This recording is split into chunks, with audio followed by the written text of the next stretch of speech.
Si algún autor se ha convertido en un dios mortal, es sin duda William Shakespeare. Bienvenidos a nuestro podcast Shakespeare, papá de los pollitos.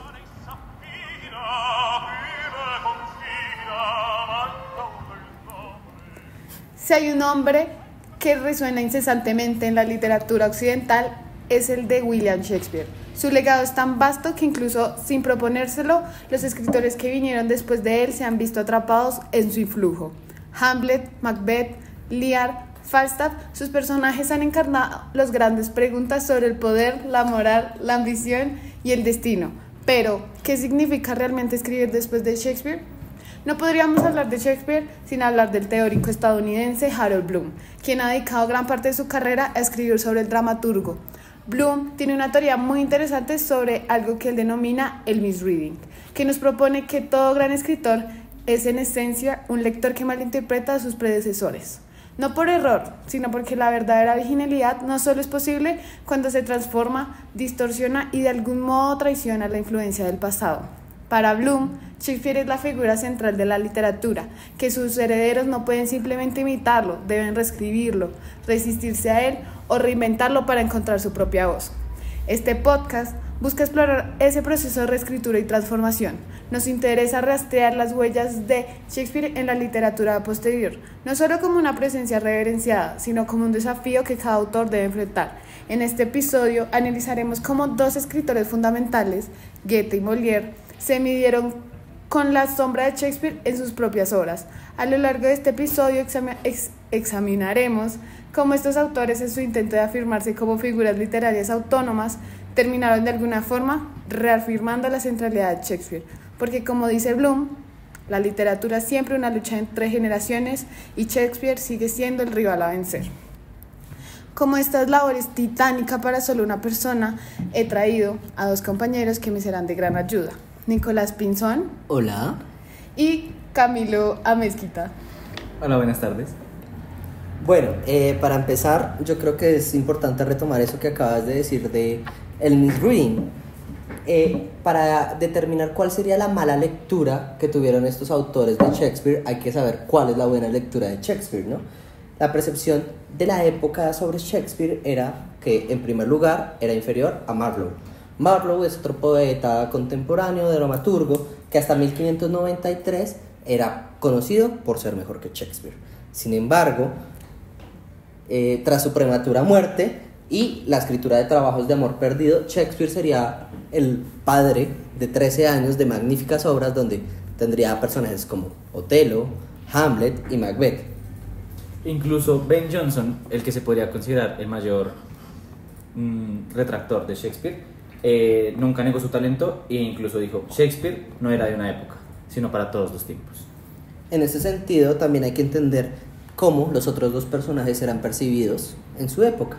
Goethe, por su parte, era considerado un poeta nacional. Él fue el escritor de una de las novelas de la que vamos a hablar, Fausto, que también es considerada una novela, aunque es una obra de teatro, que sentarían las bases para la unificación de una cultura alemana. Mientras que Molière, por su parte, aunque no hay como un autor central en el canon francés, Molière es uno de los autores que Harold Bloom considera como de los más importantes junto con Montaigne. De hecho, es bastante evidente que Goethe leyó a Shakespeare, pues lo amaba bastante y lo consideraba prácticamente un dios, e incluso escribió dos ensayos sobre él. El primero, Zum Shakespeare y Shakespeare und kein Ende, ensayos en los que prácticamente dedicaba y declaraba completamente su amor. También hay que entender cómo el público general concebía a estas personas. Ya hablamos que Goethe era alabado, sin embargo Molière era ridiculizado porque la comedia nunca ha sido tomada en serio realmente, y como él era el poeta del rey, el dramaturgo del rey, pues era básicamente el lamebotas del rey, y todos los aristócratas, aunque pues él era muy talentoso, lo consideraban una persona vulgar y pues que estaba ahí simplemente por complacer a Luis XIV y el dinero. Por otro lado, ya entrando un poquito en el tema de las obras, el teatro también podemos ver en qué opiniones tenía Shakespeare acerca de él. En Hamlet hay metateatralidad, el teatro se vuelve consciente de sí mismo, se despierta y se mira al espejo. Shakespeare habla acerca de cuál es la manera de hacer teatro y cómo los actores contemporáneos o bueno, de su época, se sobreactúan y lo que para él está mal. También hablamos de que para Shakespeare en Hamlet el teatro tiene una función muy específica, que es revelar la naturaleza oculta de las cosas y servir como catarsis para, en este caso, desvelar la verdad del asesinato del padre de Hamlet. Goethe. En Goethe podemos ver que hay un tipo de homenaje bastante directo, como en el cuadro de la primera parte de Fausto, Sueño de una noche de Walpurgis, el cual es prácticamente una referencia bastante directa a Sueño de una noche de verano. Desde acá se nota lo que mencionábamos previamente, de que Goethe amaba con todo su corazón a Shakespeare y lo idealizaba tanto que quería hacer una referencia así de directa. Y a la vez es una digresión narrativa. Ese es el papel que cumple para que Fausto se distraiga y no se ponga a pensar en dónde está Margarita.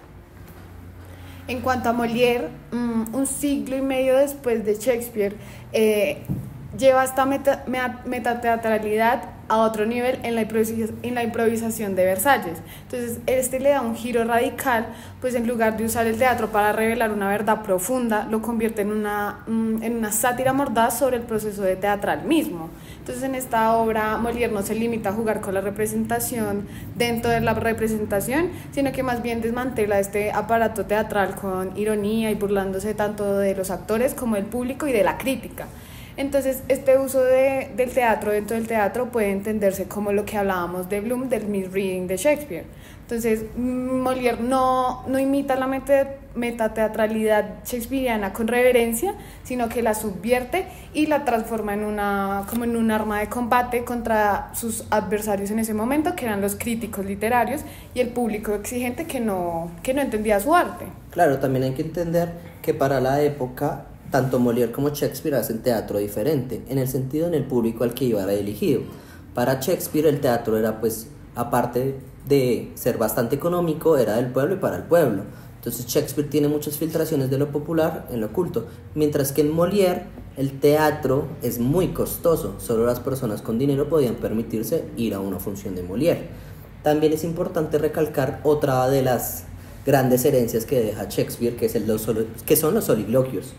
Shakespeare claramente leyó El Quijote, como todos debemos leerlo, y de ahí, pues yo estoy bastante seguro y estamos bastante seguros que se influyó de los monólogos. Sin embargo, Shakespeare hace una transformación formal increíble, que son los soliloquios. Es el personaje despertando y siendo consciente de sí mismo a través de su propio diálogo, lo que permite reflexionar y actuar en consecuencia.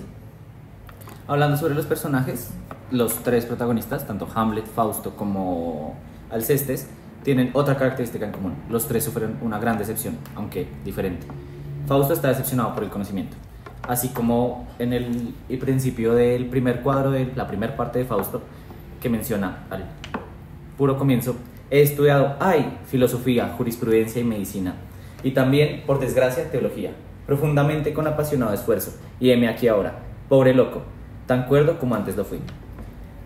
Fausto está decepcionado porque adquirió todo el conocimiento que pudo en toda su vida y siente que no sirve para nada y no hay nada que pueda hacer y se siente completamente vacío y abandonado. En cambio, Hamlet y Alcestes sienten una decepción diferente. Ambos sienten una decepción hacia la sociedad, pero la solucionan de manera diferente. Hasta el mismo Hamlet lo dice: algo está podrido en Dinamarca.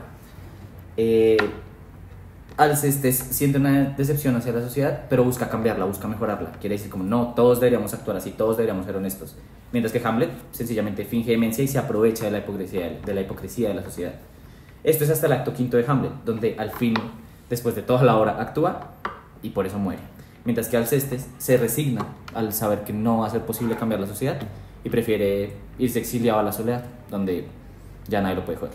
Sí, también cabe recalcar que el problema de Hamlet no radica en la sociedad. Él sabe que la sociedad está podrida y actúa en consecuencia de, pero para aprovecharse de ello, como decía Camilo.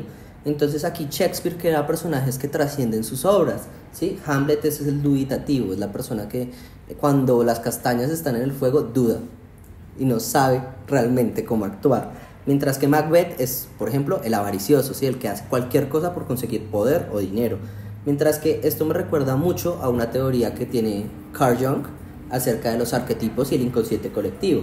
Y hay un arquetipo que me gusta bastante, que es el truquero. Es un dios que es bastante pícaro y continúa con una agencia narrativa que normalmente moviliza el cuento o el relato. Otro de estos relaciones entre los personajes es entre Mefistófeles y los bufones. Pues Goethe no solo recoge los elementos del bufón de Shakespeare, sino los reformula de manera radical.